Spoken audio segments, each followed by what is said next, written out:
Aucune attente. Aujourd'hui, on dit tout sur les sparring, comme d'habitude avec Aldric. Moi, chaque semaine, ça me fait plaisir. J'attends ce petit moment du mercredi midi pour avoir une discussion avec toi. Je prends tout le temps mon pied et je pense que de plus en plus de personnes qui commentent confirment que eux aussi, ça, c'est leur petit kiff de la semaine. Donc, tout d'abord, comme d'habitude, Aldric, comment vas-tu? Bonjour à tous, salut Chris, très bien, et sachez que c'est un plaisir partagé. Alors au départ c'était un petit moment d'intimité avec Chris parce qu'on savait pas ce que ça allait donner, et on en profitait parce qu'on savait pas si ça durait ou pas. Et maintenant c'est un moment qu'on commence à étendre et à partager avec de plus en plus de monde, et merci pour les retours, ça fait très plaisir. Ouais, on lit tout et ça nous inspire à développer pas mal de sujets parce qu'on essaye d'aborder peut-être ce qui est moins souvent abordé pour donner de la lumière sur des zones d'ombre du MMA pour que les fans puissent avoir une meilleure connaissance de ce qui se passe en backstage, comme on dit, et pour simplement que les autres athlètes et coachs aient soit des nouvelles pistes de réflexion, soit carrément des informations qu'ils n'avaient pas par le passé. Alors aujourd'hui, le grand sujet, c'est les sparring. Je pense que ça fait une partie intégrante du MMA, principalement pour les compétiteurs. Et comme d'habitude, Aldric, je te propose qu'on commence avec une vision très très haute et puis qu'on rentre dans le détail. Alors si tu le permets, pour une fois, je vais moi-même établir la structure et Bien tu sûr. complètes si Ouais, j'ai oublié quelque chose. Donc pour moi, il y a plusieurs critères au sparring qui va définir le sparring que tes élèves vont faire. Donc le premier critère est très simple, tout le monde le connaît, c'est l'intensité. On peut faire un sparring ultra hard, poussé, on peut faire un sparring ultra léger qui ressemble presque à du shadow à deux, et tout ce qu'il y a entre. La deuxième catégorie pour moi, c'est le thème. Est-ce que les deux sparring partners ont le même thème? Par exemple, on fait que de l'anglaise, on n'utilise que les jambes. Euh, on fait que de la lutte. Ou bien, on peut faire un sparring où les deux ont un thème différent. Par exemple, il y en a un des deux, il est en mode libre, et l'autre, il peut pas utiliser sa main avant pour émuler un combat où tu te blesserais la main avant pendant le combat. On l'a vu avec Gilbert Burns récemment. C'est quelque chose que tu dois pratiquer à l'entraînement pour avoir ce genre de- d'expérience au cas où ça arrive. Un élément supplémentaire pour moi, c'est la position de départ. Généralement, quand on pense sparring, on pense, bah voilà, chacun commence dans son coin et on fait un sparring libre, mais on peut très bien faire des sparring qui partent d'une position. On parle souvent dans ce podcast de la position à quatre pattes. Ça peut être une position de départ pour entraîner vraiment les sorties à partir de cette position. Un auquel peu de gens pensent, et moi, c'est très tard dans ma entre guillemets carrière de coach que j'ai commencé à y songer, c'est les objectifs du sparring. Ici, je vais donner une anecdote pour illustrer ce que je veux dire. Il y a eu plusieurs combats d'affilée où certains de nos élèves avaient perdu parce qu'ils se faisaient bloquer. Et on s'est rendu compte que nous, tous les mardis, chez les Red Kings, on faisait des ateliers lutte. Donc, on avait un atelier où on partait de la demi, un atelier où on partait de la side, un atelier où on était au 50-50 à la cage. Et voilà, on avait une multitude d'ateliers. Et les instructions, c'était chaque fois, les deux doivent chercher à améliorer leur position. Et en fait, ça te met dans une dynamique où, quand tu rentres dans le combat, tu es expérimenté face à quelqu'un qui cherche constamment à améliorer sa position. Mais on travaillait jamais genre, on commence de la demi. Celui qui est au-dessus, il cherche pas à passer la garde, il cherche pas à prendre la monte, il cherche pas à envoyer de grand end pound, il cherche pas à soumettre, il cherche à bloquer, il veut juste bloquer. Et ça, on travaillait pas. Et c'est important d'être capable de sortir face à quelqu'un qui cherche à bloquer, par exemple. Et donc, je pense que ça, c'est un élément important du sparring, c'est de définir des objectifs. Les deux athlètes peuvent avoir le même objectif, mais tu peux avoir des objectifs aussi opposés pour prendre, je sais que je suis en train de faire un monologue, mais pour prendre l'exemple, voilà, tu es face à quelqu'un qui a pris les deux premiers rounds, il va vouloir bloquer le troisième round, il faut que tu aies cette capacité à l'empêcher de bloquer le jeu aussi. Euh, il me reste que deux catégories selon moi. La dynamique. Ici, je vais l'exprimer de manière très simple. Tu peux faire un sparring un contre un, mais tu peux aussi faire un sparring où tu as un qui fait tout le sparring et il tourne face à des mecs qui rentrent chaque fois frais contre lui. Ça permet de fatiguer et d'émuler un peu cet état de fatigue face à quelqu'un qui n'a pas de dette énergétique par rapport à toi. Et finalement, quelque chose qui va beaucoup varier dans un sparring, c'est le timing. Est-ce que tu fais des rounds de 5 minutes pour vraiment réciproquer ce que tu vas connaître en cage, ou bien est-ce que tu dis, bon, bah, on va faire un round de 8 minutes pour que l'intensité diminue, ou bien est-ce qu'on fait des rounds justement de 30 secondes ou de 1 minute pour monter l'intensité du sparring. Donc, voilà, pour moi, ça, c'est toutes les catégories. Est-ce que, est-ce que tu as d'autres catégories qui pourraient influencer sur le, les bénéfices de chaque sparring que tu peux faire? Tu as fait une analyse ultra complète. Et bientôt, Chris, tu vas plus avoir besoin de moi, hein. Vraiment, c'était quasi pour moi parfait. Euh, la seule chose que je peux rajouter, c'est mon petit côté expérientiel à moi. Déjà, je vais revenir sur ce que tu as dit, et c'était très juste. Ce qu'il faut essayer de comprendre, et c'est pour ça que dans nos précédents podcasts, j'ai dit que je me détachais un peu du jiu-jitsu brésilien, mais c'était pas un divorce, c'était juste essayer de comprendre la logique. C'est-à-dire que, comme tu l'as très bien dit, si tu spares avec des mecs du jiu-jitsu, leur intention, c'est de faire évoluer la position, d'ouvrir la garde et de passer. Et du coup, tu paramètres un peu tes renversements et ton scramble sur ça, sur un individu qui veut Mhm. prendre une meilleure position ou te soumettre. Et quand derrière ça, tu as un mec qui vient du MMA et que son intention première, c'est de scrambler ou de ramper vers la cage, c'est plus du tout les mêmes contrôles, c'est pas du tout la même dynamique et c'est un travail complètement différent. Donc je pense que déjà, ça méritait d'être un petit peu étayé parce que c'est très juste ce que tu dis. Il faut essayer de multiplier les sparring pour qu'ils aient pas les mêmes intentions. Un fighter de MMA, il va essayer de rester, de conserver la position, de la compléter avec des frappes. Ça, c'était la première chose que je voulais, sur laquelle je voulais revenir. Et après, juste très légèrement compléter, honnêtement, tu as tout dit. Moi, j'aurais rajouté des sous-catégories dans ce que tu as déjà dit, telles que la win condition. C'est-à-dire que tu imposes à ton athlète, je prends l'exemple d'une Mhm. Manon Furo, par exemple, d'amener le combat au sol et de travailler sur son ground and pound, chose qu'elle a pas l'habitude de faire en combat officielle, on va dire. Mais moi, je veux qu'elle ait cette win condition pour étayer d'ailleurs ce que tu disais avec Gilbert Burns, main cassée, tu dois passer en mode lutte. Et ben, il faut que tu sois capable d'avoir déjà fait ça à l'entraînement, sinon ça passera pas en combat. C'est souvent quand j'entends parler de Connor, et là je fais allusion au premier combat qu'il fait contre Holloway. Connor, il se transforme en grappleur sur les 2 derniers rounds. Bon, il a, je crois, le ligament latéral externe qui est rompu. Je crois que c'est pas le croisé, que c'est le latéral externe, si C'est je dis ça. pas de bêtises. Et il a pas improvisé. Connor avait déjà, malgré tout son talent et le génie qui est en lui, il avait déjà gagné des sparring en utilisant cette méthode du takedown et de la conservation au sol parce qu'il l'a fait de façon trop évidente, tu vois. Il s'est pas dit, ah merde, il y avait du travail de fait et pour moi, il avait déjà gagné bien des rounds à l'entraînement pour pouvoir le reproduire comme ça sur une blessure en combat. Donc la win condition me paraît importante. Après, il y a la distance aussi. Tu vois, quelqu'un pareil comme Manon, comme Axel, qui ont des distances plutôt karaté stance, kicking range, on va dire, bah, tu leur demandes de rentrer un peu plus dans la poche et de gérer le corps à corps différemment. Ça peut être également une autre façon de travailler qui permet peut-être de sortir un peu plus les coudes et du coup de travailler sur la ligne d'épaule pour la défense de lutte plus que sur le déplacement.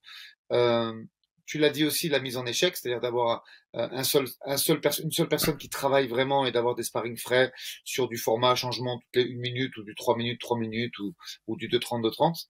Et pour terminer, la gestion d'une intensité supérieure pour faire un test. Tu prends un athlète qui est sur 3 frappes effectives par minute et 2,5 tentatives de takedown. Et là, tu lui demandes de faire plus pour voir si la caisse tient et pour voir si la lucidité est la même. Voilà. Je pense on peut compléter, mais c'est déjà hyper complet ce que tu as sorti d'entrée. Et en toute objectivité, je vois pas ce qu'on aurait pu rajouter à part ces petits éléments.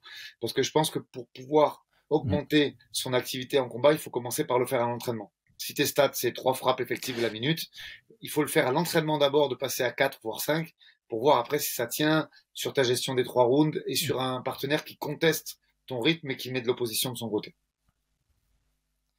Eh ben justement, il y a eu une étude là-dessus que je viens d'entendre la semaine passée. Donc avant d'expliquer les tenants et aboutissants de cette étude, il y a quelque chose que tu as dit qui est excellent et qu'on va garder pour tout le podcast parce que c'est très important de s'aligner sur la terminologie qu'on va utiliser.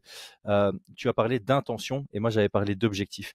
Et j'aimerais qu'on distingue parce que ton mot est mieux que le mien. Dans un sparring, tu peux avoir une intention. Par exemple, voilà, tu prends la demi au-dessus.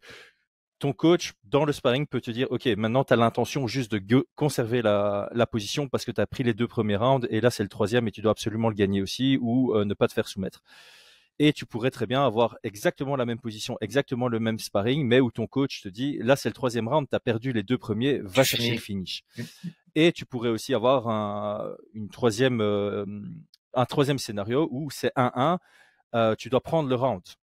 Tu Donc dois pas spécialement finir. tu mets des frappes, mets des frappes efficaces pour générer des dommages et Voilà, c'est gagner le ça. round. Et donc ça, c'est les intentions. Et en fait, aujourd'hui, sur ce podcast, moi, je voulais qu'on parle justement des objectifs. En fait, on en a déjà parlé de manière implicite, toi et moi. Quand tu t'entraînes, tu es limité par le temps et l'énergie. En tant qu'athlète, dans le dernier podcast, tu parlais de 15 heures par semaine de MMA et puis tu as 5 à 7 heures de préparation physique, etc., etc. Chaque session doit avoir son objectif. Au même titre que tu peux aller plus dans un macro-management en disant chaque exercice, chaque sparring doit avoir un objectif. Et donc, on va bien distinguer l'intention d'un sparring qui est vraiment ton objectif du sparring versus l'objectif par rapport à ta progression dans ta carrière. Donc maintenant que ça c'est clarifié, comme ça tout le monde est aligné avec toi et moi pour l'ensemble de ce podcast sur la terminologie, l'étude à laquelle je faisais référence, elle était ultra logique. Mais tu vois, c'est ce genre de truc où c'est logique, mais tant que tu l'entends pas, tu fais pas le ah mais ouais, et ça t'aide dans ta réflexion. En fait, ils avaient fait une bête étude où ils prenaient plusieurs combattants et les combattants, ils envoyaient dans un sac de frappe. Et forcément, leur volume était très très élevé.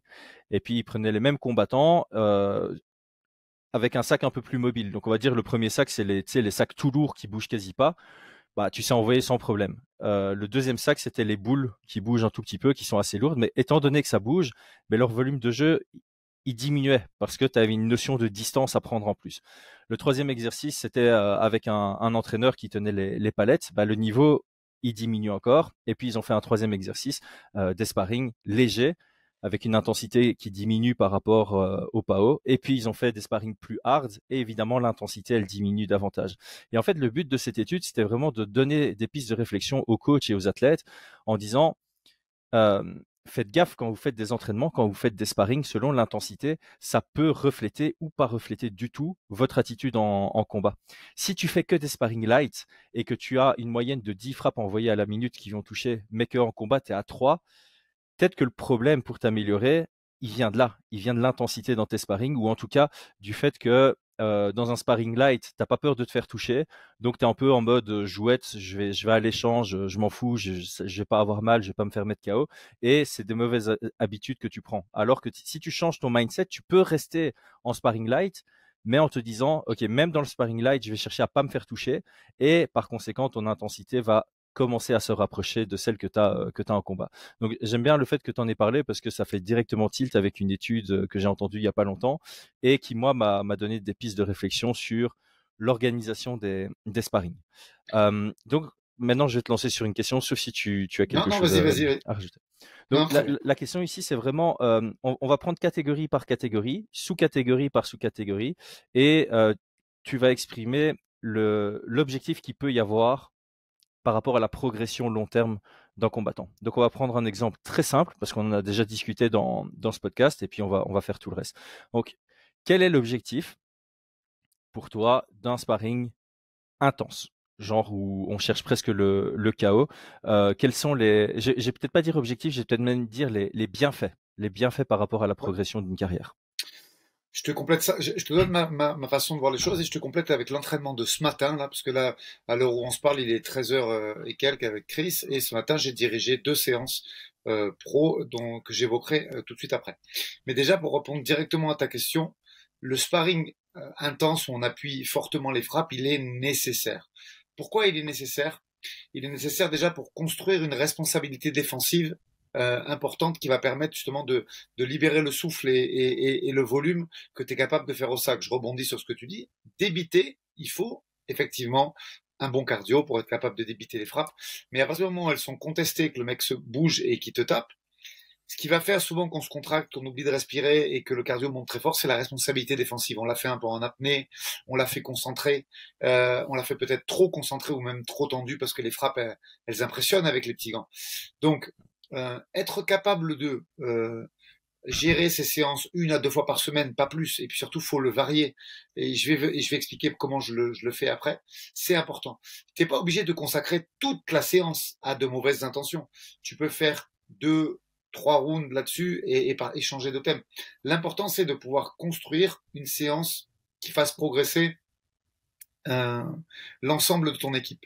Je rebondis sur une anecdote rapide. Donc ce matin, première séance que je dirige, c'était de 8h30 à 10h, 10h15, et c'était une séance féminine avec d'abord Manon Fiorot, Manuela Marconetto et souris Morgane Manfredi, et rejoint par la suite par la petite Maloé Thérési qui est en équipe de France de boxe anglaise.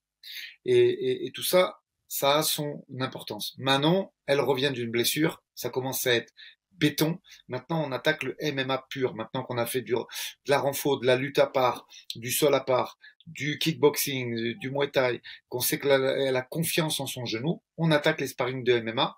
Donc là, il n'y avait pas besoin d'une intensité maxi, il y a besoin d'une fluidité qu'elle enchaîne les rounds. Qu'elle enchaîne les rounds de façon à reprendre confiance et reprendre des rounds de MMA spécifiques. Ensuite, on a Manuela Marconetto qui, elle, est pas mal sur le grind et la lutte et qui a besoin de prendre justement de la responsabilité défensive et d'être capable de débiter et de se servir de son striking pour lutter. Et on a Morgane Manfredi qui est championne du monde de lightweight, qui, elle, sur le striking est pas mal et qui a besoin d'aborder de façon pérenne le clinch, la ligne d'épaule, les sprawls et le cage control. Donc là, tu as 3 athlètes, et là, il n'y a pas de sparring dans ces athlètes. C'est-à-dire que, on en parlait ensemble, tu fais venir un sparring, il est payé, il est défrayé. Je suis pas là pour le faire progresser. Tu vois, s'il fait partie de mon équipe, j'ai une vision à long terme. S'il vient en tant que sparring, il est guest, il vient, excusez-moi de parler cru, mais il vient pour se pétave, il vient pour amener de l'intensité, de la contestation à la préparation et au camp d'entraînement d'un athlète. S'il arrive à progresser grâce aux échanges et aux guerres, tant mieux. Mais mon rôle n'est pas de le faire progresser. Un bonus. C'est ça.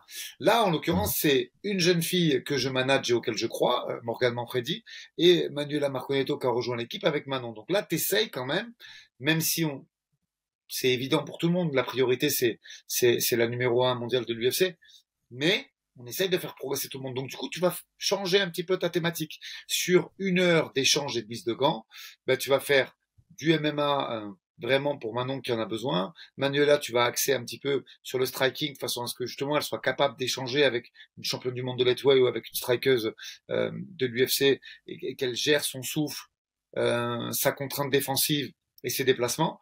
Et puis pour Morgane Manfredi qui, elle, est habituée au striking, elle doit avoir peut-être 120 ou 130 combats de mouet, de percussion et tout ce qui va avec, et de lightweight, et tu ramènes une dimension clinch dans la distance de combat, et voilà, et puis tu combines avec ça un peu de sans les coups de tête quand même. Sans les coups de tête quand même. Tu fais bien de le préciser. Et après, on pourrait même du coup créer une sous-catégorie auquel on n'avait pensé ni toi ni moi au moment où on a fait le sparring, c'est de se dire, ok, là on va mettre un petit peu plus de lutte, donc on met pas les coudes parce que les couillères ça peut gêner sur le pummel et ces choses-là. Là, on veut travailler sur les coudes, donc on va mettre une distance de combat plutôt pocket range dans la poche, comme on dit, et du coup, un peu moins de lutte, comme ça, nos athlètes vont pouvoir se protéger et mettre les coudes. C'est, voilà, toutes ces thématiques-là, c'est pour obtenir un résultat. Tu as travaillé les coudes au pas d'ours, tu vas les ressortir en sparring. C'est vrai que les grosses coudières, pour la lutte, pour le gréco, c'est plus compliqué.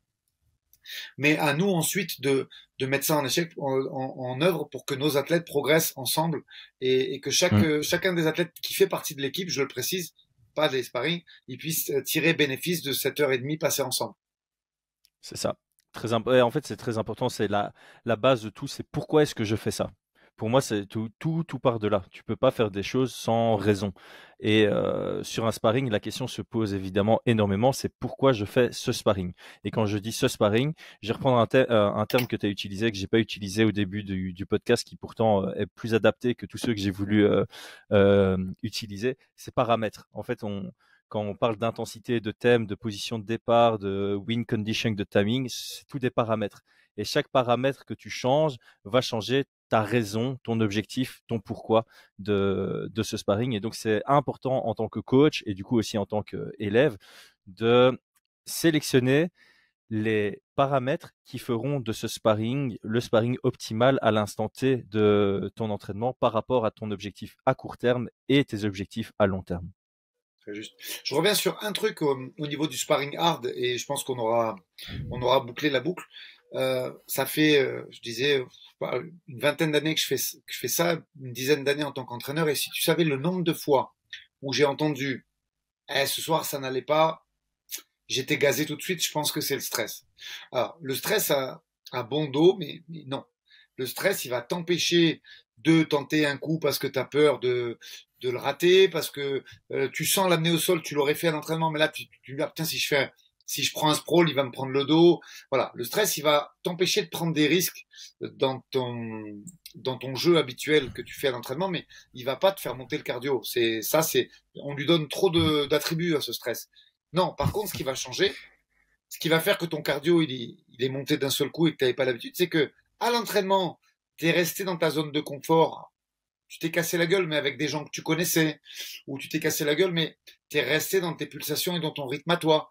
Et tu t'es cassé la gueule à 80% ou à 60%. Une zone où tu sais qu'avec tes protections, tu risques pas de plus te rappeler ton code de carte bleue ou c'est que tu as garé ta voiture, tu vois. Et c'est ça qui fait que l'athlète, des fois, il est dépouillé au bout de 2 minutes. C'est parce que l'intensité lors de la préparation, elle a été trop dans cette zone de confort et le mec en face, il vient avec de mauvaises intentions, il te laisse pas respirer, il te laisse pas rentrer dans ton combat. Tu t'es pas échauffé de façon adéquate parce que cette façon de s'échauffer pour un sparring à 60%, ça tenait largement. Donc voilà. Avec des guillemets, on en avait déjà parlé toi et moi, il faut pas en faire tous les jours, il faut pas le faire de façon trop récurrente, sinon tu risques des blessures et parfois même graves. Mais ce sparring a vraiment son utilité parce que c'est l'intensité, c'est le rythme que tu vas avoir le jour du combat. Ouais. Donc il faut le glisser avec intelligence. Mais des combats qui démarrent à 25%, comme en Thaïlande à une certaine époque, pendant que les parieurs ils posent les paris, ça existe qu'en Thaïlande. En MMA, ça part à 100%. Et si tu perds, bah, t'as pas une deuxième chance d'y retourner. Donc, il faut être capable de gérer ces sparring pour mettre en place ton jeu défensif notamment et ta façon d'aborder quelqu'un qui en face de toi arrive avec vraiment de mauvaises intentions. Alors, c'est exactement là où je veux en arriver pour le podcast, c'est vraiment parler de ça. Donc, les sparring hard, est-ce nécessaire? Oui. À quoi faut-il faire attention? Bah, il faut faire attention à faire ça avec des personnes de confiance, avec un superviseur de confiance. Évidemment, on va bien mettre en garde tout le monde que l'objectif est de ne pas prendre de KO à l'entraînement, mais c'est aussi important de réciproquer un peu cette intensité pour émuler le stress, pour émuler le rythme cardiaque, pour savoir à quoi tu ressembles dans un vrai combat. C'est très important parce qu'il faut savoir se connaître dans la cage pour faire les meilleurs choix. Et je pense que j'ai fait le tour. Donc, il y a beaucoup de bénéfices à ça. Il y a des choses auxquelles il faut faire attention, pas trop fréquemment, et le faire dans des situations de confiance. Aussi, on l'avait dit, hein, si tu es dans un sparring hard, que tu touches et que tu vois le gars, il commence à vaciller, il faut pas commencer à aller envoyer un coup de genou sauté derrière. Il faut considérer que dans le combat, c'est là où tu dois commencer à réellement débiter. Ici, il y a une petite question qui me vient en tête. Nous, on faisait ça et j'ai entendu Forrest Griffin en parler sur le Joe Rogan Experience, que s'il pouvait revenir en arrière dans sa carrière, il arrêterait de faire trop souvent 8 rounds, 10 rounds, 15 rounds de sparring à l'entraînement et il ferait beaucoup plus souvent 3 rounds ou 5 rounds pour vraiment être comme dans un combat. Et nous, on avait fait ça de temps en temps chez les Red Kings, c'est tu viens, tu t'échauffes de ton côté et tu as un sparring de 3x3 pour les amateurs, 3x5 pour les pros. Si tu te fais soumettre au premier round, tu rentres chez toi. Tu as fait une demi-heure de déplacement le dimanche, tu t'es échauffé, tu t'es fait soumettre après 30 secondes, tu rentres chez toi. Tu rentres chez toi avec les frustrations. Mais on le faisait parce que justement, ça donne de l'importance aussi au sparring et ça permet à l'athlète de travailler sur sa concentration dont il aurait aussi besoin en combat. Est-ce que c'est quelque chose que tu fais de temps en temps, de vraiment voilà, rendre le sparring aussi proche que possible du combat, même si ça signifie que ton athlète, il va faire que un demi-round sur sa matinée ou sur sa journée. Mais c'est une thématique importante. C'est-à-dire que Mm. moi qui viens aussi du pied-point au départ, tu abats les rounds comme si tu as vu, tu as des sparring de boxe thaï ou de kickboxing, tu vas faire 10 fois, 12 fois 3 minutes. Et en fait, au final, l'athlète, il a pas, il s'applique pas en fait. Les rounds défilent Mm. et il n'y a pas d'application dans le truc. Il fait son truc. Il y a un round, il va laisser passer totalement parce qu'on est à la moitié. Il se dit bah tiens, il en reste encore 5, je me rattraperai après. Et si tu l'interroges, et ça je l'ai fait très souvent, à la fin du sparring, tu dis mais combien de rounds t'as gagné? Eh ben il sait pas. Tu vois, il n'est pas concerné parce qu'il y en a trop. Donc ou c'est de la mise en application et tu fais des séquences de grappling, de lutte et là tu les enchaînes mais c'est pas un sparring. Ou alors tu dis vraiment un sparring pur et simple, et c'est effectivement 3 ou 5 rounds. Euh, Mm. et là, il y a de la responsabilité sur le verdict. On essaie de lui faire comprendre, est-ce que tu penses que tu as gagné ce round? Ah, j'en sais rien. Non, non, non, non, non. Tu te mouilles. Même si c'est ton copain en face, est-ce que tu penses avoir gagné ce round? Je sais pas. Et ben il faut que tu saches. Et c'est la même chose pour le copain, tu vois. Et c'est moi que là que tu vois les réactions de certains d'entre eux. Tu Mm. vois alors c'est pas les champions ou les pas champions, mais il y en a pour certains, ils te diront jamais qu'ils ont perdu, ils arrivent pas. Tu vois, ils veulent, sont là pour gagner. Et t'en as certains qui sont même trop humbles. Oh, je pense que j'ai gagné. Et tu dois essayer après de lutter sur ces comportements parce que c'est un peu la même chose après sur les vrais faits du combat. Tu vois, ils vont Mm. ils vont laisser un petit peu l'ascendance prendre sur un moment, alors que j'en ai d'autres, ils laissent pas. Ça rentre, il y a un répondant immédiat. Et ce que tu as dit est très intéressant. L'important, c'est toujours que ces sparring soient encadrés. Mm. Encadrés et pour arrêter s'il y en a un qui est en train de prendre trop le dessus sur l'autre. Et moi, je les engueule, tu vois, sur des trucs tout bêtes, sur l'énervement. T'as pris un high kick, mimétisme, t'en remets un dans la seconde qui suit. Et moi, je les gronde, mais vraiment fort, tu vois, sur ça. Parce que c'est un mec qui a du métier, il le sait que tu prends un back fist dans la tête. Moi, j'ai un peu de métier, je sais que tu vas essayer de me le rendre dans les 3 prochains coups. Et quand ils font ce genre de Mm. conneries à l'entraînement, moi, je gueule, tu vois, vraiment. Parce que, ou ils prennent 3 low kicks dans la foulée, dans la même minute, sans le bloquer, sans en bloquer un une fois ou sans faire un système pour essayer au moins de capitaliser dessus. Voilà. Moi, je suis très, très, pour ça que le sparring, c'est pas en groupe. Ça, en groupe, c'est des exercices, c'est des drills, c'est de la mise en condition, tu vois. Mais sparring, c'est exactement comme tu le dis, c'est 3 rounds. Je fais même des fois venir du public et et tu perds, t'arrêtes, tu tapes, c'est Ouais. terminé ton sparring. T'avais qu'à y penser avant et te mettre dans une autre Dans un autre situation. Et mindset. c'est ça. Ouais. Et moi, pour terminer là-dessus, c'est quelque chose que je fais de façon fréquente, ça. C'est-à-dire que Mm. 2, 3 fois dans une prépa, il va y avoir un sparring avec même des fois du public. Je rebondis sur une anecdote rapide. On a, pour consolider le passage d'Axel Sola chez les lightweight, on a fait une pesée le lundi matin et un sparring le mardi soir, où j'ai fait venir un gars de Toulon exprès. Il y avait des gens pour regarder. On a fait un 3x5 avec des gens qui étaient là au cas où s'il y avait un problème médical et ils se sont battus à 100%. Comme ça, on a pu voir. Et Axel a eu la pression d'un fight à 70 après s'être déshydraté et réhydraté avec le même laps de temps que c'était une pesée officielle et lors d'un combat, tu vois. C'est pour ça que là, j'aborde la préparation de ce ARS où Axel va démarrer officiellement à 70 kilos de façon pérenne et sereine parce que je sais à quel poids il est aujourd'hui. Je sais il a pu faire ce poids et se battre le lendemain dans les mêmes conditions.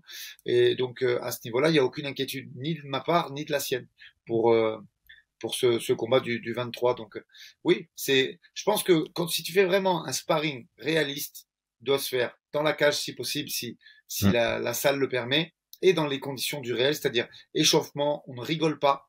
Euh, euh, Moi, quand Idriss est venu de Toulon, qui est un combattant qui devait prendre Cédric Doumbé lors du MMA GP2, ça n'a pas pu se faire à cause du Covid, j'ai dit, vous vous parlerez plus tard. Là, vous vous échauffez chacun dans votre coin, et dans 40 minutes, on se bat. Et après, on Mm. discute, après, on rigole, après, on remercie d'être venu. Mais là, on n'est pas venu pour ça.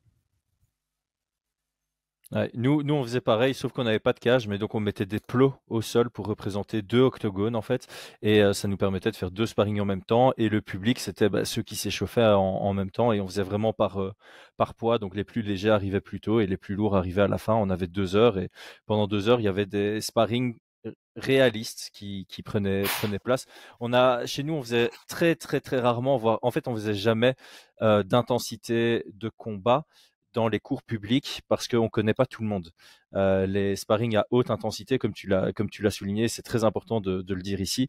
Ça se fait uniquement dans les cours compétiteurs, en petit comité, Bien sûr. avec le coach qui est présent et focus à 100% sur ce sparring-là, entre deux athlètes qui sont totalement consentants et qui savent dans quoi ils s'engagent. Et qui ont les Donc ici examens sur la partie médicaux sparring, ah, oui, et qui ont les ouais, examens médicaux qui permettent de faire ces. Parce que souvent, j'entends des gens qui disent oui, mais euh, moi aussi, je veux faire des spas. Et il y a une batterie de tests à faire, tant au point de vue cardio qu'au point de mm, vue cérébral, et on ne sait pas, et au point de vue également des yeux.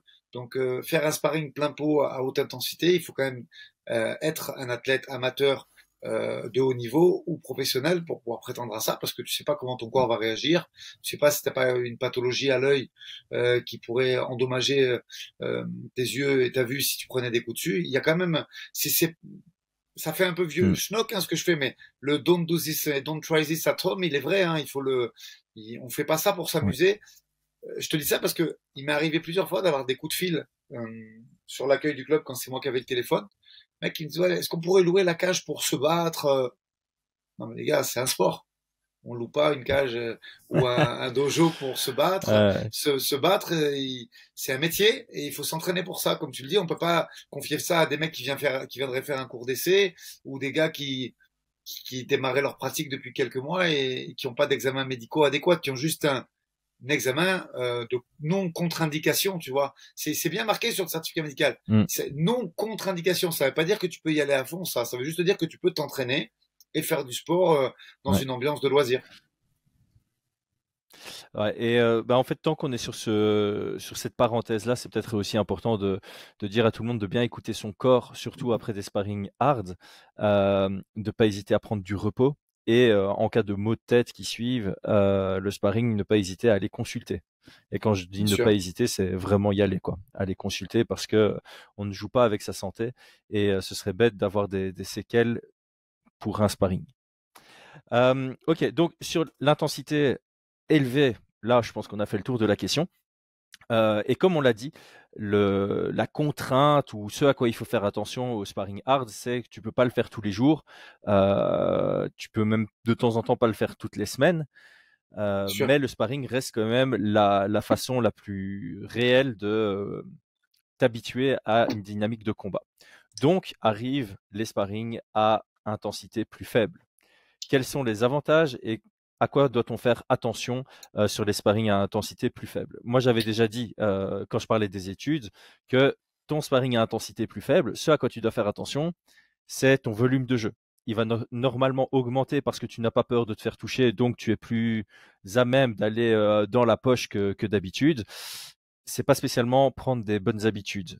Donc ça dépend aussi de l'objectif et de l'intention du sparring, mais généralement, si ton objectif et ton intention, c'est pas parce que sur une faible intensité, ton objectif de la session, pardon, je me gourre entre les mots. Ton objectif de la session, ça peut être apprendre et acquérir des nouvelles armes, des nouveaux combos dans mon arsenal technique. Et là, c'est pas grave si tu montes ton intensité par rapport à d'habitude. Mais si ton objectif de la session, c'est pas peaufiner mon jeu ou agrandir mon arsenal technique, mais vraiment faire du sparring euh, pour prendre de l'expérience de combat, bah là, tu dois faire gaffe à être dans un sparring plus léger, mais toujours avec ce truc dans ta tête de te faire toucher le moins possible, ce qui devrait t'amener à ton vrai style de combat. Maintenant, je te donne la parole par rapport à tous les gains euh, qu'on peut tirer de sparring plus léger. Ben, déjà, première des choses, tu l'as très bien dit. Si tu mets de l'intensité moyenne, c'est pour prendre des risques. Il est bien évident qu'on va pas te demander de changer de garde, de passer en gaucher ou en droitier si en face ça envoie plein fer pour t'envoyer dormir parce que c'est là que tu prends des risques et que tu peux prendre des coups, t'as pas la même responsabilité défensive en gaucher si t'es droitier et vice versa. Donc le sparring à moindre intensité, il va permettre de travailler sur des thématiques nouvelles, une nouvelle distance de combat, un nouveau style, travailler mieux sur ta rentrée en lutte, travailler mieux sur ton clinch de Muay Thai, venir mieux bosser ton cadrage, ou en tout cas de façon différente, amorcer ton travail sur des feintes. Mais comme c'est nouveau, et on va dire que si on devait comparer ça à de la formation, c'est en cours d'acquisition. Tu vois, j'aime bien faire des petits tableaux comme ça, moi, quand je m'adresse à des gens quand je fais de la formation. Eh ben, là, on baisse l'intensité de façon à ce que la sanction, si sanction il y a et si le travail a été mal exécuté, elle soit pas dramatique.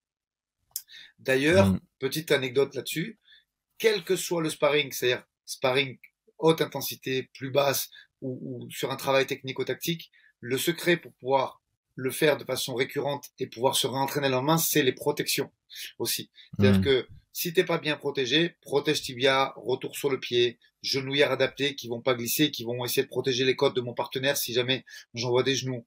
Coudières adaptées au MMA et pas au Muay Thai, c'est ces coudières un peu longues. D'ailleurs, pareil, je le dis ouvertement, je n'ai aucun accord avec cette marque, mais pour avoir travaillé aux États-Unis avec des genouillères et des coudières combat sport, je me suis rendu compte que c'était hyper difficile d'en avoir en France et en Europe. Tu sais, c'est la marque Chris avec ses coudières qui sont assez imposantes, mais du coup, elles tournent pas parce qu'elles vont de la quasiment d'ici Ouais. jusque là. C'est Combat Sport International, je crois que c'est la marque, et c'était hyper difficile d'en avoir en France et même en Europe parce que c'est cher déjà au départ, les frais de livraison sont exorbitants. Du coup, petit coup de pub, mais franchement, il le mérite avec une marque avec laquelle je n'ai aucun engagement. Onomasté propose coudières et genouillères dans ce style et ça vous permet de protéger votre intégrité physique et celle du partenaire. Bien sûr, des gants coquets, c'est-à-dire les gants un peu que mettent les amateurs, ce qu'on appelle des combat gloves. On fait pas des sparring avec des gants de fight parce que c'est trop petit et ça coupe et ça fait mal.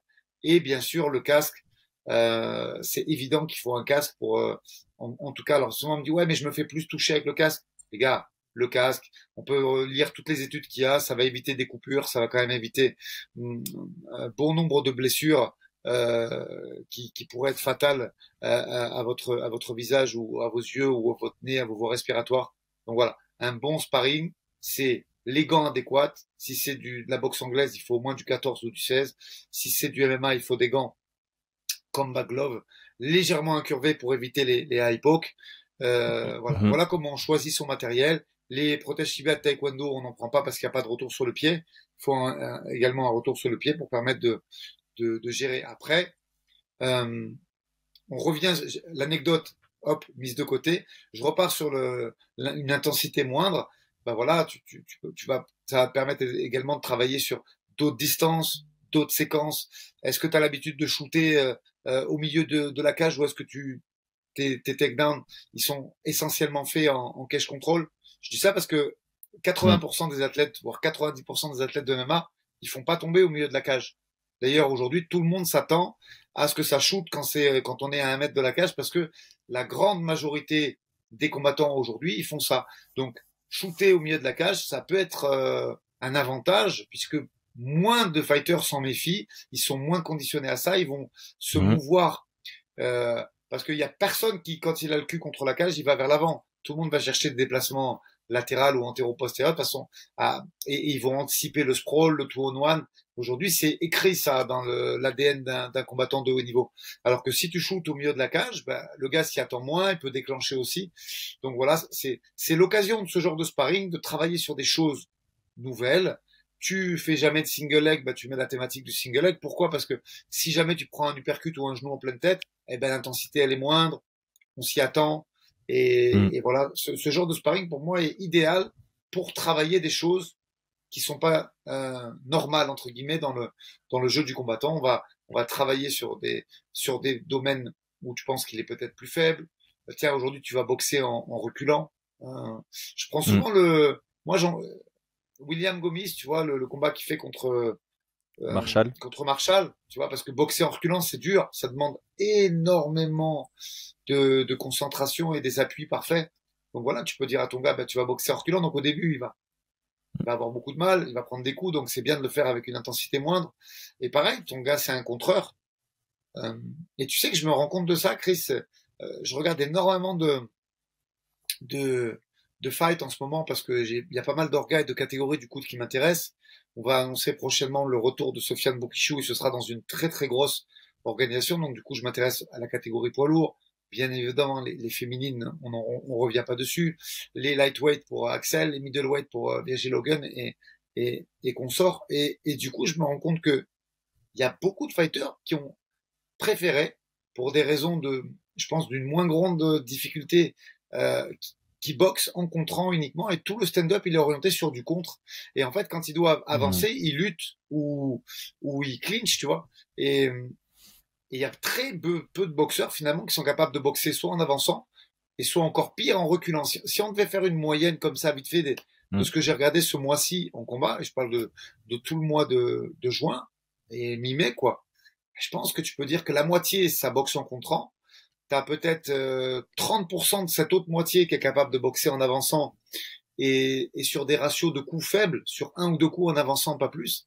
Et tu as 10% seulement qui sont capables de boxer en reculant. Donc, c'est des thématiques de Mhm. travail importantes, peut-être à mettre en place par nos confrères coachs, parce que ça, c'est un reflet évident de ce qui se fait à haut et moyen niveau MMA en ce moment, ça, ce que je relate. Ouais, et moi, c'est quelque chose dont je parle de temps en temps hein, quand je parle de striker. Pour moi, un striker complet, c'est quelqu'un qui est capable d'engager l'action avec qualité, au même titre qu'il est capable de contrer l'action et de travailler sur les trois niveaux avec toutes les armes qui lui sont données, sur les différentes distances aussi. Parce que tu as pas mal de mecs qui sont très compétents au kicking range, mais par contre, une fois que tu es à courte distance, on les Juste. oublie et vice-versa. Et j'en avais parlé à l'époque sur la sueur quand je pense j'avais analysé Israël Adesanya. C'est un des rares combattants où tu peux dire c'est vraiment un striker complet. C'est quelqu'un qui est dangereux quand il attaque, qui est capable d'établir son jeu de feinte pour travailler dans les ouvertures. C'est quelqu'un qui est capable de te contrer de manière synchronisée et de manière délayée. C'est quelqu'un qui est capable de travailler à partir du kicking range, qui peut être dangereux quand tu rentres dans une courte distance, qui a un bon clinch aussi. Et c'est très rare d'avoir des profils comme ça. Et c'est clairement important.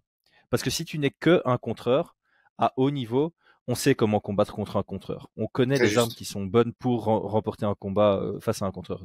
Au même titre que si tu es quelqu'un qui engage très bien, mais qui a aucune compétence dans le contre et qui contre jamais, on sait comment combattre quelqu'un comme ça, on sait quelle stratégie mettre en place, on connaît le blueprint.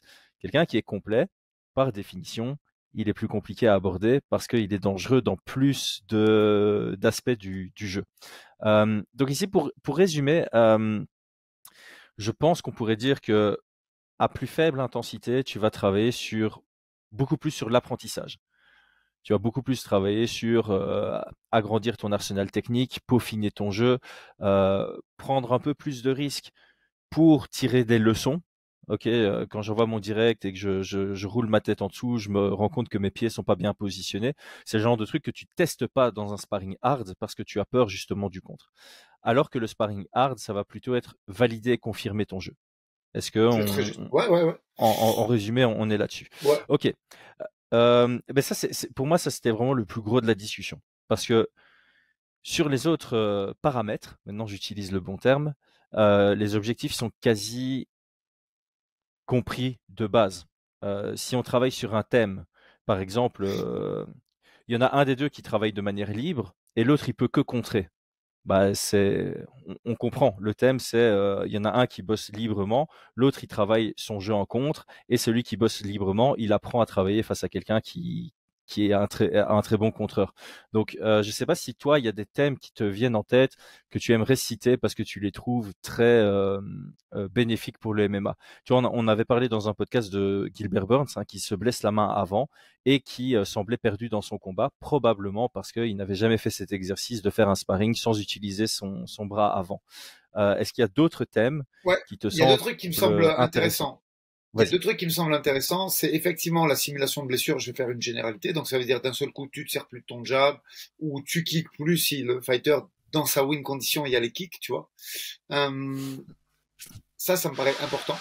Et dans cette simulation de la blessure, de temps en temps, alors, je t'avoue que je le fais pas tout le temps, hein, parce qu'on a beaucoup de choses à travailler, mais ça m'est déjà arrivé de le faire. Tous mes fighters l'ont déjà fait. La simulation du chaos. C'est-à-dire que tu vas désorienter le fighter par le biais de 10 rotations les yeux fermés à droite, 10 rotations les yeux fermés à gauche, et tu vas lui demander de reprendre le combat là-dessus avec quelqu'un qui le cadre et qui lui fait pas de cadeau. Ça peut être intéressant, notamment si tu prépares un puncher, tu vois. Si tu prépares un mec qui a vraiment, Ouais.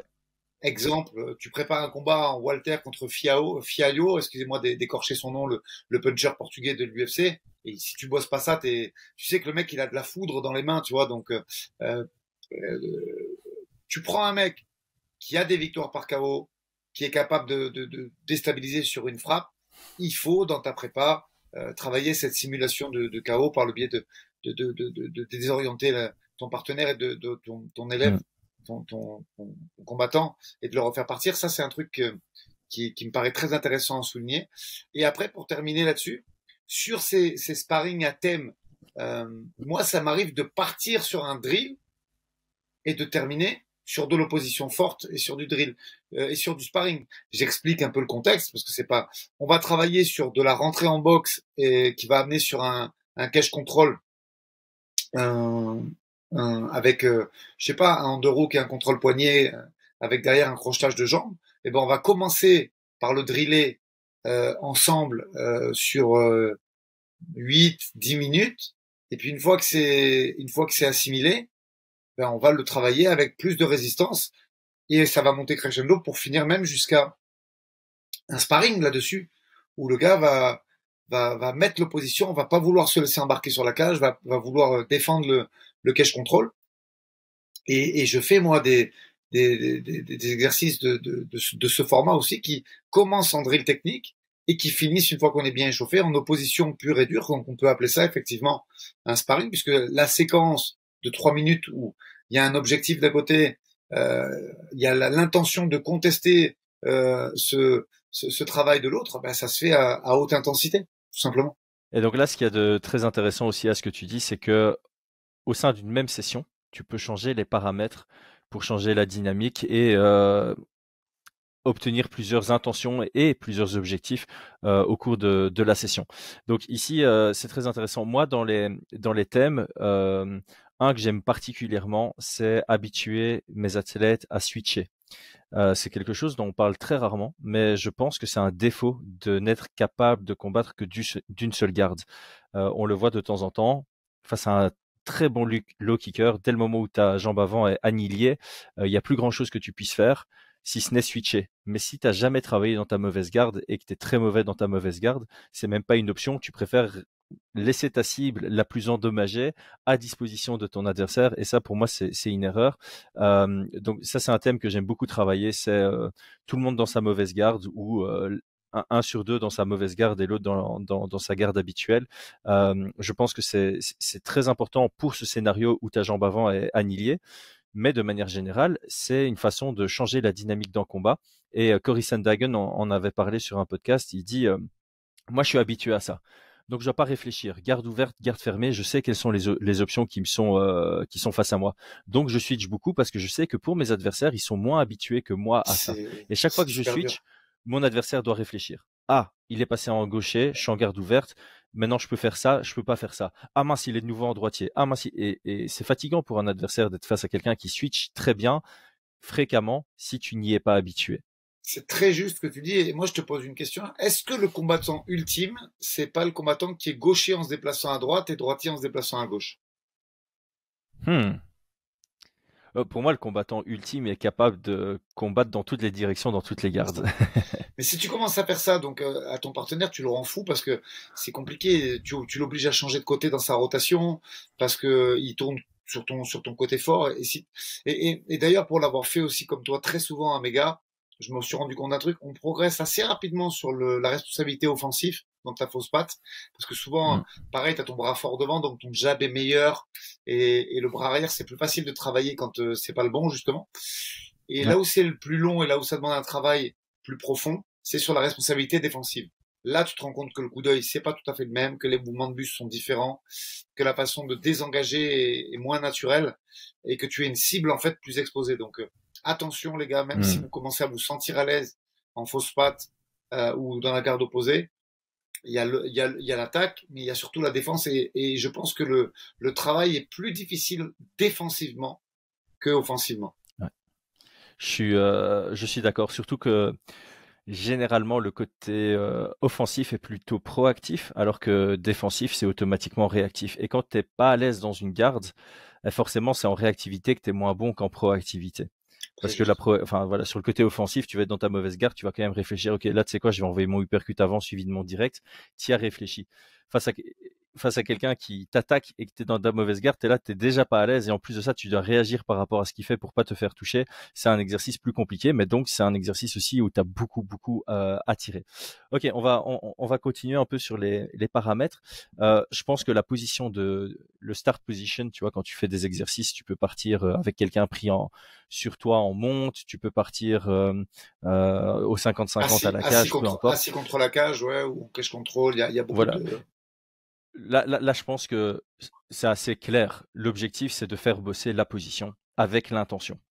Bien sûr. Ça va automatiquement ensemble. Je pense que moi, ce que j'ai appris là en tant que coach, et j'en ai parlé dans le début du podcast, c'est que tu peux pas faire partir deux personnes d'une position sans leur donner une instruction en termes d'intention. Tu peux pas dire, OK, on part du 50-50 contre la cage, bonne chance. C'est beaucoup plus intéressant de dire, OK, celui qui est dos à la cage, c'est le striker. Celui qui est en position qu'on appelle de contrôle, c'est le lutteur. Donc le lutteur, toi, ton objectif de ce sparring, c'est d'amener au sol. Celui qui est deux à la cage, toi, tu dois essayer de séparer l'action pour venir en striking derrière. Et moi, sur ce genre de dynamique, j'aime bien mettre aussi un timing. Genre, le lutteur, tu as 30 secondes pour l'amener au sol. Le striker, tu as 30 secondes pour séparer l'action. Mais comme je le disais, il faut pas faire ça chaque semaine. De temps en temps, il faut dire, OK, mec, le lutteur, cherche pas à amener au sol, cherche juste à bloquer et à empêcher l'autre d'aller en pied-point et à séparer l'action parce que ce changement d'intention, ça change énormément sur la dynamique du sparring et il faut travailler les deux. Ouais, c'est juste. Et puis, moi, ce que je dis souvent à mes gars, ils vont entendre cette phrase, ils vont dire, putain, c'est vrai, il l'a dit souvent à la salle, c'est, et tu sais où ça m'a flashé quand on a préparé le podcast, toi et moi, sur Khabib. Khabib Nurmagomedov, donc défensivement, offensivement, on peut dire que c'est ce qui se fait de mieux en lutte à l'UFC, et malgré tout, il était à 84% de défense de takedown. Ça veut dire quoi? Ça veut dire que sur 100, il y en a 16 qui passent. Donc l'important, c'est pas que tu défendes bien la lutte, c'est ce que tu fais quand tu es collé les fesses contre la cage ou en position bottom position et de quelle façon tu vas réagir à ça. Est-ce que tu vas laisser le gars capitaliser? Est-ce que tu vas laisser le gars mettre des frappes, balancer la balance énergétique, te mettre en dette d'oxygène parce qu'il te tabasse? Donc c'est important, même si ton gars, ouais mais c'est bon, lui il lutte bien, on n'a pas besoin de le mettre comme ça. Non, non, ça arrive à tout le monde. Tu peux glisser, tu peux te faire downer, tu peux faire un ensemble de choses et c'est important, tu vois, quand Oliveira a pris Justin Gage, tout le monde a dit non mais il va avoir du mal à l'emmener au sol. Gage, c'est bien ce problème. Et au final, il l'a pas emmené au sol, il l'a downé. Tu te rappelles? Ouais. Et, et dans cette position, attention, hein, je vais pas manquer de respect à Justin Gage, qui est en plus un de mes combattants préférés, c'est que sa réponse, ça a été de donner le dos avec la suite qu'on lui connaît, c'est-à-dire un rear naked choke. Donc voilà, tu as tes positions que tu dois driller. Je vais m'asseoir contre la cage, je fais mon protocole de défense contre la cage. Et c'est pas, ça ne se règle pas en donnant le dos systématiquement. Tu faisais allusion à Corey Sandhagen qui lui donne le dos volontairement parce que très souvent il exécute une roulade pendant laquelle il va faire soit une clé de jambe, soit scrambler pour pouvoir se remettre debout. Voilà, il faut que le gars construise son jeu et quand bien même il serait exceptionnel en lutte, il va tomber un jour. Si c'est pas sur de la lutte, c'est sur un down. Et donc il faut que cette situation ne change pas l'issue du combat parce qu'il va avoir une dette en oxygène trop importante ou parce que trop de dégâts auront été faits au niveau de son visage ou bien même qu'il va se faire étrangler. Donc notre rôle, c'est de mettre le gars dans une thématique de combat et essayer de le faire travailler suffisamment de scénarios pour que le jour où il n'y ait rien de familier, il n'y ait rien d'inhabituel, tout soit familier. Il a déjà travaillé ces situations à maintes et maintes reprises avec des objectifs différents et il sait quel est le sien là et il est capable d'entendre la voix de son entraîneur pour lui dire écoute là on prend zéro risque, il reste 20 secondes.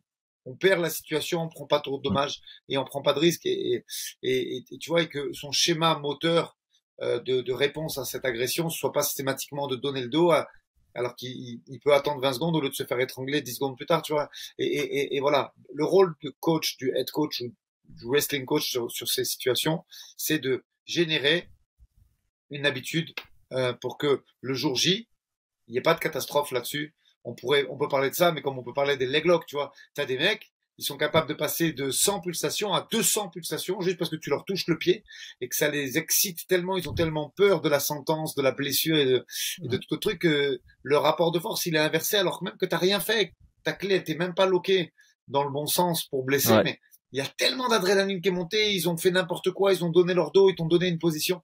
Donc voilà, tout ça pour dire que cette thématique, il faut essayer de la comprendre, il faut essayer de voir ce qui se fait dans un combat de MMA à catégorie égale pour se mettre dans les situations les plus fréquentes dans un premier temps et mm, même après, j'irai même plus loin que ça, ne laisser aucune situation sans réponse de la part de c'est ton ça. combattant parce que sinon c'est la défaite assurée. C'est ça, parce qu'en fait, on peut partir du principe que si tu fais beaucoup de sparring libre, selon ton style, tu vas te retrouver plus souvent dans certaines Dans les situations mêmes et moins schémas. souvent dans d'autres.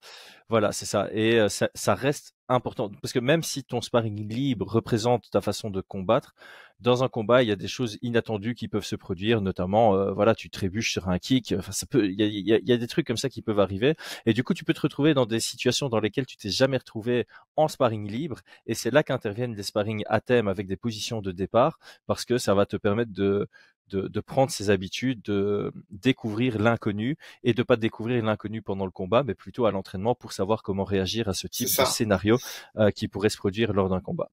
Anecdote sur encore un mec de mon équipe, Virgil Hogan, tu vois, il y a, au bout d'un moment, pourtant j'essaie d'avoir une équipe large, hein. Des fois on est 12, 14 sur le tapis avec des athlètes qui sont tous professionnels et qui vivent de ça même pour la moitié d'entre eux.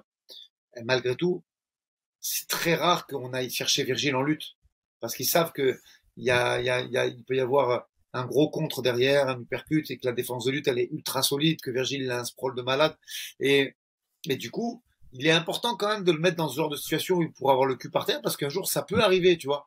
Tu te dis pas parce que tu l'as très bien dit, le sparring, il y a une certaine habitude qui se crée entre les mecs de l'équipe.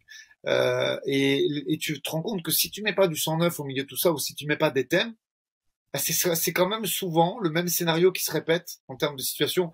Alors ok, de temps en temps c'est un fighter qui va gagner ce momentum et de temps en temps ce sera l'autre, mais c'est quand même souvent les mêmes momentum qui s'additionnent minute après minute, seconde après seconde. Mm. Et si tu peux pas mettre de la variété dans les sparring, par le biais de connaissances, par le biais de sparring que tu fais venir, par le biais de, de, d'un travail commun avec un club voisin, eh ben, c'est pas grave. Tu le fais dans ta thématique. Tu fais une thématique. Bah, là, Virgile, tu vas te Mhm. mettre le cul contre la cage et tu vas essayer de te relever. Puis, on peut pallier à bon nombre de choses. Hein. C'est pas grave s'il n'y a pas de beaucoup de sparring, que ton gars il a pas d'opposition. Bah, tu le mets en surfatigue, tu le mets en mise en échec, tu le mets dans des positions différentes. Tu mets 3 sparring sur 5 minutes et tu arrives à avoir un résultat cohérent, même si les moyens qui sont mis à ta disposition sont pas optiques. Ouais. Et en fait, ça me permet de peut-être rebondir sur le dernier concept, on va dire, autour des sparring, parce que là, je pense qu'on a vraiment fait un très bon tour d'horizon en allant vraiment dans le détail. C'est les partenaires d'entraînement. Moi, j'en différencie trois avec des utilités différentes à chacun. Donc, tu as, ce que je vais appeler ton sparring partner régulier ou quelqu'un avec qui tu tournes très très régulièrement. Donc, vous vous connaissez très bien. Euh, Ce qu'il y a de bien là-dedans, c'est que de un, tu connais l'autre, il y a une certaine confiance, donc tu peux tourner de certaines manières que tu pourrais pas avec des personnes que tu ne connais pas. Donc là, il y a un gros bénéfice à tirer de ça. Et pour moi, c'est aussi quelque chose qui va te pousser dans tes retranchements. Comme la personne te connaît, bah, de temps en temps, tu dois réussir à la surprendre. Là, le mec, tu as peut-être déjà fait 500 rounds de sparring avec. À un moment, vous connaissez quasi par cœur. C'est là où ça va te pousser à développer ton arsenal et l'amplitude des techniques que tu peux proposer pour essayer de surprendre celui qui te connaît déjà par cœur. Alors, en deuxième phase, il y a ceux de ton équipe avec qui tu tournes pas trop souvent. Donc, il y a une certaine nouveauté à ça. Et là-dessus, c'est pas mal parce que ça va te faire travailler sur ton jeu, réussir à imposer ton jeu face à différents styles. Et puis, il y a ce dont tu as parlé pas mal dans ce podcast, c'est les sparring que tu ramènes. Les complètement nouveaux, qui te connaissent pas, que tu connais pas et que tu découvres au moment du sparring. Et donc là aussi, il y a beaucoup de bénéfices. C'est comme un combat, quoi. C'est vraiment quelqu'un qui tu connais pas ou qui a jamais tourné avec toi et tu découvres son timing à la première minute de ton premier round. Ça te permet aussi de travailler sur comment tu lis un jeu et comment tu observes. Euh, Quel est le ratio pour toi idéal entre tourner avec ton partenaire officiel? On va dire ça, tu as un partenaire officiel, tu as 6-7 gars de ton club avec qui tu tournes de temps en temps et que tu redécouvres parce que voilà, vous avez un tout petit peu progressé depuis, et des personnes avec qui tu n'as jamais tourné. Quel serait un bon ratio? Est-ce qu'il y en a un ou est-ce que ça dépend de chaque individu? Non, je pense qu'il y a un ratio quand même global de ça, et qu'après Mhm. tu vas à la recherche de ce que tu peux faire. Si je peux me permettre, il y a un complément que j'aimerais rajouter, tu vois, c'est le Mhm. sparring qui est pour le moment unidiscipline ou distance. C'est-à-dire que, tu vois, je te parlais de Virgile tout à l'heure. Pour le moment, je peux pas lui faire un sparring avec Kalim Mastouri qui vient à 100% du jiu-jitsu brésilien ou du grappling. Mais je peux te garantir que si je mets Virgile dans une situation bottom position et que je mets Kalim au-dessus, c'est une galère de fou. Parce que Kalim a un niveau de sol, de contrôle, de scramble qui est exceptionnel. Pareil pour le jeune Thomas Muris, tu vois. C'est un garçon qui est encore amateur. Pour ceux qui le connaissent pas, c'est celui qui vient de gagner contre le petit frère de Abdullah Abdouragimov. Euh, Mhm. il peut pas encore faire avec un mec comme Axel Sola un sparring plein pot, mais sur de la thématique, son niveau de sol étant vraiment très élevé, il va pouvoir être super embêtant dans l'équipe. Donc on peut rajouter ces partenaires qui seraient un peu monodisciplinaires. Pareil, si tu fais venir un lutteur, tu vas le faire. Mhm. Le lutteur va pas avoir les compétences pour le sol ou la boxe, mais tu vas le mettre dans cette discipline-là pour fatiguer, pour repartir sur autre chose.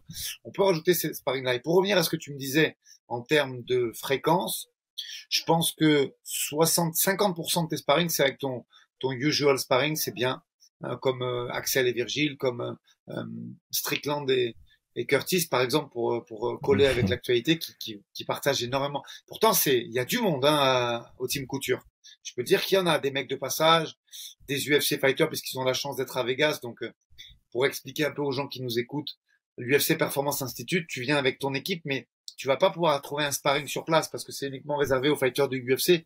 Donc tu peux bénéficier des Mhm. sacs, de la cryo, des soins, du kiné, mais tu peux pas t'entraîner si ton coach n'est pas là ou si ton équipe n'est pas là. Donc ce que font les fighters UFC qui viennent au PI, Performance Institute, bah, ils vont souvent effectivement au Extreme Couture derrière. Donc ils ont énormément de foreign fighters. Donc je peux te dire que c'est pas ce qui manque. Et pourtant, la moitié, les trois quarts de leur sparring, ils les font ensemble. Parce que, comme tu l'as très bien dit, ça évite la blessure, ça permet de travailler d'autres choses, et tu sais que il va pas te blesser, vous connaissez suffisamment. Donc je pense que la moitié des sparring doit être fait comme ça en confiance. Et pour ce qui concerne la deuxième partie, il faut avoir un objectif raisonnable de ce que tu veux faire, mais au moins 25% de cette deuxième partie, euh, c'est-à-dire un quart de tout tes sparring, il doit être avec du 109 que tu ne connais pas pour te mettre en Mhm. condition. Je parle de ça quand tu prépares une grosse échéance, bien sûr, hein, pas quand tu vas faire une compétition amateur ou tes débuts pro. Encore une fois, on en a parlé suffisamment toi et moi dans plein de podcasts. Pour tes débuts pro, tout ce qui va se passer dans ton équipe, ça va suffire. Si tu as une bonne équipe, si tu Mhm. as choisi une équipe cohérente. Mais après, ouais, sur du haut niveau, je pense que ouais, il faut que 25% de tes sparring ce soit du 109, des gens que tu connais pas, sur lesquels tu vas avoir euh, une difficulté de savoir leurs intentions, de connaître leur jeu et la pression nécessaire à simuler un vrai combat. Voilà. Si je devais mettre des Mhm. pourcentages, je mettrais ceci. Et sur les 25 autres pourcents, tu l'as compris, tu fais de la thématique avec des partenaires monodisciplines ou de la mise en échec, par exemple. Ouais, encore une fois, ça revient à optimiser ton sparring avec les ressources. C'est Et quand ça. je dis ressources ici, c'est ressources humaines. Après, tout à l'heure, tu parlais aussi de matériel, donc il y a aussi les ressources matérielles, hein. Tu pourrais très bien arriver à un sparring et puis te dire, ah mince, j'ai pas ce matériel-là. Tu dois faire en fonction. Tu peux adapter ça en fonction. Donc, peut-être un dernier point. Nous, on faisait ça, et je pense que toi, tu le fais aussi parce que tu me dis déjà que tu observes des combats en prenant les informations juste, enfin pas juste, mais pour la catégorie de poids. Tu vois, quand tu regardes, si tu as un poids lourd à entraîner, tu vas beaucoup regarder des combats de poids lourds, etc., etc. Chez nous, on mettait beaucoup d'importance à tourner avec des poids similaires parce que ça t'habitue à C'est cette important. dynamique-là. Je pense qu'il y a à de rares occasions, tu peux tourner avec des personnes d'un autre poids pour certaines, voilà, certaines raisons. Tu es un middleweight, tu vas une fois tourner avec un lightweight parce que ton prochain adversaire, il est un peu agile, il est un peu Oui, rapide, ça peut, sur ça de la peut te donner thématique des petits trucs. spécifique. Mais voilà, c'est ça. Mais de manière générale, c'est toujours plus intéressant et plus safe de C'est tourner ça. à poids quasi égal. À poids quasi égal. Donc C'est, là-dessus, on est moi, d'accord. Euh, je suis entièrement d'accord avec toi et j'ai découvert ça, moi, à mes débuts dans les arts martiaux. Quand tu vas faire des tournois à l'époque de Kyoku, de Kempo Karaté où il y a des open weight et tu te rends compte que le mec en face, il fait 15 kilos de plus quand il te met un low kick, il t'arrache la jambe. C'est très dangereux. C'est pas le même poids, c'est pas le même, c'est pas le même, la pression qui vient dans tes articulations. Donc, non, il faut, moi, j'aime bien ce qu'il disait à la lutte sur les rassemblements INSEP et machin. 5 kilos d'écart, tu luttes pas. Et cette phrase, je pense qu'elle se reporte à quasiment tout, hormis éventuellement du gi, du kimono, mais que tu fais pas en prépa, qui est anecdotique, tu vois. Mais sinon, je pense que voilà, il faut essayer de respecter un poids de 5, allez, on peut l'étendre peut-être à 10 sur des cas exceptionnels, ouais, mais c'est c'est dangereux. proportionnel parce que ouais, parce que allez, un gars de 110 qui tourne avec un gars de 120, ça va C'est pas me ça, choquer. Un gars de 60 qui tourne avec un gars de 70, ça va déjà me choquer un c'est peu ça, plus. c'est ça. C'est pas le pire, mais voilà, ça se ressent un peu trop et c'est pas spécial. Encore une fois, c'est pas spécialement optimal. Mais encore une fois, gestion des ressources. Tu arrives à l'entraînement parce que toi, tu parles voilà d'entraînement encadré, compétiteur, professionnel, où tu sais qui vient quel matin. Nous, quand on donnait des cours ouverts chez les Red Kings, t'as des mecs qui venaient avec leur sac, ils pesaient, enfin, allez, c'est ce qu'on disait. Si t'es entre 65 et 80 kilos, tu viens, tu sais que tu vas avoir un partenaire. Mais pour les cas spéciaux, ceux qui sont en dessous de 60 kilos, ceux qui sont au-dessus de 80 kilos, on leur disait, s'il y a quelqu'un de votre poids à l'entraînement, prenez son numéro pour vous assurer que au sparring ou au cours, cette personne-là vienne, parce qu'au moins, tu seras pas seul. Parce que si tu arrives, t'es à 85 et il y a personne au-dessus de 75, je, je te fais aller au sac, hein. Non, mais c'est juste Sauf pour si vraiment l'intégrité il y a que physique. deux personnes qui viennent et alors là et c'est là où l'intensité va rentrer en jeu. C'est là où je vais leur dire bah il y a plus de 10 kilos de différence entre vous deux, faites du shadow à deux. C'est le seul moyen de progresser selon les circonstances, mais ça devient circonstanciel. Non, non, c'est Est-ce que juste. ça te va si on synthétise un peu tout ce Ouais, qu'on a dit? je pense qu'on a fait Ok, le tour. donc vas-y. Donc quand on organise un sparring, je vais utiliser le terme organisé parce que ça demande une certaine préparation, une certaine programmation, donc une organisation. C'est le rôle du coach, mais bon, de temps en temps, il y a des mecs qui se font confiance, qui se donnent rendez-vous pour faire un sparring non supervisé. Dans ce cas-là, Dieu- s'il vous plaît, pas d'intensité élevée, hein, si vous n'êtes que deux et qu'il n'y a pas de supervision. Donc, il y a plusieurs paramètres. Selon le paramètre, ça va changer l'objectif et les éléments de progression pour la carrière. Le premier paramètre, on en a beaucoup parlé, c'est l'intensité. À intensité élevée, on va se rapprocher évidemment de l'environnement de combat en termes de stress, en termes de pulsation cardiaque, en termes d'intensité, en termes de puissance de frappe, en termes de volume de jeu. Par contre, il faut faire attention à pas faire ça trop souvent, à bien écouter son corps, à être médicalement fit et prêt à ça, à faire avec quelqu'un de confiance. Euh, et, et, et c'est tout. À plus faible intensité, on peut faire ça plus souvent, mais il faut faire gaffe parce que généralement, à plus faible intensité, on va pas être sur le même volume de jeu qu'habituellement. Donc, soit on utilise ces sparring à plus faible intensité pour développer des nouvelles techniques, des nouveaux combos, une nouvelle distance pour apprendre de nouvelles choses, soit on fait ce sparring à plus faible intensité, mais en réciproquant le volume, en faisant attention à pas se faire toucher, juste pour avoir des minutes et des kilomètres de combat qu'on ne pourrait pas avoir en aussi gros nombre avec des sparring plus hard. Donc il y a deux options qui peuvent être prises dans les sparring à plus faible intensité. Le deuxième paramètre, c'est le thème. Le thème classique, c'est sparring libre. Les deux sont libres de faire comme ils veulent. Et il y a des thèmes de restriction. Tu travailles dans ta mauvaise garde, tu tournes 10 fois d'un côté, 10 fois de l'autre pour réciproquer que t'es sonné. Tu peux pas utiliser tes jambes, tu peux pas utiliser ton bras avant. Il y en a un qui peut faire que contrer, l'autre c'est libre. Les deux peuvent avoir le même thème, deux peuvent avoir des thèmes différents. Et ça permet de dynamiser un peu. Le paramètre suivant, c'est la position de départ. Donc, tout le monde pense de base qu'un sparring, les deux commencent debout comme dans un combat, mais on peut partir avec quelqu'un dans son dos pour s'habituer et se rendre plus à l'aise avec certaines positions qu'on voit moins souvent dans nos sparring libres. Ensuite, il y a les intentions. Donc, si on part d'une position, on peut dire ton but c'est d'améliorer ta position, l'autre c'est de te bloquer, ou les deux doivent améliorer leur position, ou les deux sont en survie. Et là, on peut vraiment scénariser. Tu es dans un combat, c'est le deuxième round, tu as perdu le premier, tu es en train de perdre le deuxième, il reste 30 secondes. Et là, on joue sur un autre paramètre, le timing. Un timing, on peut dire 30 secondes, on peut dire 1 minute, on peut dire 5 minutes, tout est possible et ça va changer aussi l'objectif et les apprentissages. Il y a également les dynamiques. Donc ça, c'est ce que tu appelles la mise en échec. Tu peux faire un sparring, tu peux faire 8 rounds sur la même journée à faible intensité contre 8 gars différents pour diversifier ton jeu. Tu peux faire 3 rounds de 5 minutes contre la même personne pour aussi apprendre à lire ton adversaire. Et c'est vrai qu'on n'en a pas parlé, mais ça me paraît logique. Tu peux varier sur la même session comme tu peux faire tout le temps avec le même. Ça a ses avantages et ses inconvénients. Et comme on le disait, tu peux très bien faire des rounds de 5 minutes où toutes les minutes, il y a quelqu'un de nouveau qui rentre sur toi et lui est frais et toi, tu commences à te fatiguer, donc mise en échec. Finalement, il y a aussi les win conditions que tu peux travailler. Donc, tu peux rentrer dans un sparring avec ton game plan en tête, avec tes win conditions en tête et travailler sur la stratégie de ton combat qui arrive. Et tu peux aussi avoir, c'est vrai qu'on n'en a pas parlé, mais on en a déjà parlé dans d'autres podcasts, tu peux avoir des partenaires d'entraînement qui imitent un style pour que tu puisses t'habituer à ce style, mais on va dire que ça fait partie aussi des thèmes. Donc là, je pense que j'ai fait le tour de tous les paramètres qui influencent le style de sparring. Ouais. Ta synthèse est parfaite. C'est nickel. La seule chose que je peux rajouter, moi, c'est de dire, voilà, comme vous l'avez entendu, il y a une thématique et il y a des objectifs dans chacun de ces catégories. Donc, ça veut dire qu'on ne fait pas un sparring comme si le temps s'égrenait et sans être concerné. Si vous n'avez pas la tête à ça, on ne fait pas de sparring. Chaque sparring, chaque minute, chaque seconde passée, elle doit avoir une intention et des objectifs. Et on fait. C'est pour ça que souvent je prends ces sparring de boxe time, mais c'est pas pour dénigrer. C'était l'entraînement de mon époque. On faisait comme par rapport à l'anecdote que tu disais sur Forrest Griffin. Quand tu fais un 20 x 3, tu peux pas être concerné pendant 20 rounds, c'est pas possible.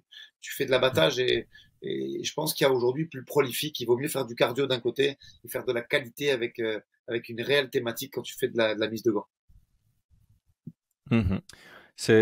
Je pense qu'on a fait le tour. Donc, j'espère qu'avec ça, les gens qui nous auront écoutés auront de nouvelles pistes de réflexion pour ceux qui sont dans le game, comme on dit, pour ceux qui combattent ou ceux qui souhaitent commencer à combattre. On espère que ça vous fait une bonne base, une bonne fondation pour savoir à quoi s'attendre sur les différents types de sparring qui existent.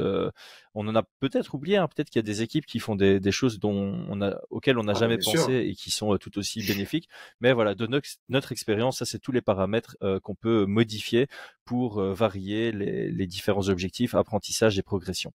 Et on espère que pour les fans, ça vous permet aussi de nouveau avoir une meilleure compréhension du sport que vous aimez tant et d'avoir une meilleure vision aussi de ce qui se passe dans l'ombre, dans la vie de chaque combattant et le chemin par lequel un combattant passe pour atteindre le niveau que vous voyez à l'écran lors d'un UFC ou d'une autre promotion que vous pouvez regarder.